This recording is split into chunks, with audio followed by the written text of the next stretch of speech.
ఆ కుర్చీని మడతబెట్టి మెడలు ఇరిగిపోయినాయి. కుడిచి మడతబెట్టి అనే డైలాగ్ సోషల్ మీడియాలో ఎంత ఫేమస్ అయిందో అందరికీ తెలిసిందే. సోషల్ మీడియాను ఓ ఊపు ఊపేసిన డైలాగ్ అది. ఆ డైలాగ్ చెప్పిన కుర్చీ తాత కూడా సెలబ్రిటీ అయిపోయారు. సెలబ్రిటీలకు సైతం రాని ఫాలోయింగ్ కుర్చీ తాతకు వచ్చిందంటే కుర్చీ తాత డైలాగ్ సోషల్ మీడియాలో ఎంత ప్రభావం చూపించిందో అర్థం చేసుకోవచ్చు. కుర్చీ తాత ఫేమస్ అయిన తర్వాత పలు యూట్యూబ్ ఛానల్స్ కుర్చీ తాత ఇంటర్వ్యూల కోసం క్యూలు కట్టాయి. సినిమా వాళ్ళు కూడా ప్రమోషన్స్ కోసం కుర్చీ తాత సాయం తీసుకున్నారు.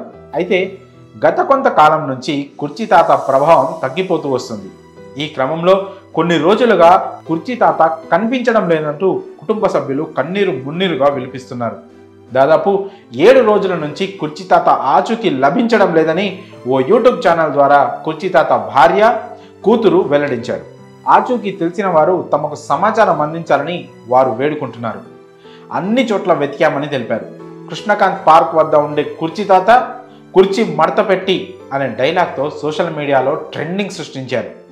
యువతకు ఆ డైలాగ్ విపరీతంగా నచ్చడంతో సోషల్ మీడియాలో భారీ ఫాలోయింగ్ను సంపాదించుకున్నారు కుర్చీ తాత. కుర్చీ మడతపెట్టి అనే డైలాగ్తో కుర్చీ తాత జీవితం పూర్తిగా మారిపోయిందని చెప్పాలి.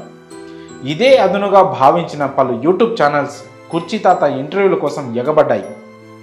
ఈ కారణంతో సోషల్ మీడియాలో మరింత ప్రాచుర్యం లభించింది కుర్చీ తాత అలియాస్ కాలాపాషాకి. అయితే తాజాగా కుర్చీ తాత కనిపించడం లేదనే విషయం హాట్ టాపిక్గా మారింది. గత 7 రోజులుగా ఆచూకీ లభించడం లేదంటూ ఆయన కుటుంబ సభ్యులు సోషల్ మీడియాలో పేర్కొంటున్నారు. అన్ని చోట్ల వెతికామని ఎక్కడా జాడ దొరకలేదని వారు కన్నీటి పర్యంతమవుతున్నారు.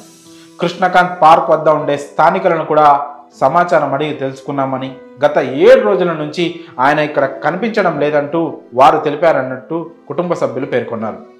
పోలీస్ స్టేషన్లో కూడా ఫిర్యాదు